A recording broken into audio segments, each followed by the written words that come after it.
Hello everyone, কেমন আছো তোমরা সবাই? আশা করছি সবাই খুব ভালো আছো, আমরাও খুব ভালো আছি। আজকে দেখো রান্না করেছি আম দিয়ে মুসুরির ডাল, কাঁকরোল ভাজা, পটল ভাজা আর হচ্ছে ডিমের ঝোল, ডিমের অমলেট করে কিছুটা ঝোল করেছি আর গোটা ডিমও ছিল সাথে।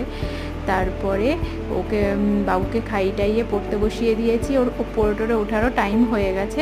তার জন্য এই যে লেবুর রস করছি, মৌসুম্বি লেবুর রস। ও গোটাটা অতটা ভালো মানে চুষে খেতে পারে না বলে রস করে দিই। শরীরটা তো ভালো নেই, অনেক ওজন কমে গেছে জানো এই শরীরটা খারাপের জন্য। তারপরে যে লেবুর রস ধরে দিয়েছি, সে কান্না করছে। ওর বাবা একটা মানে ও খেলনা বানিয়ে দিয়েছিল, ওর বাবা না ভুল করে সেটা ভেঙে দিয়েছে, তার জন্য কান্না করছে, খাবে না বলছে, দেখো দৌড়ে চলে গেল। তারপর ওকে কোনো রকমভাবে জোর করে লেবুর রসটা খাওয়ালাম, খাইটাই ঘুম পাড়িয়ে দিলাম। আর ঘুম টুম পাড়িয়ে দিয়ে আমার কোনো কাজ ছিল না।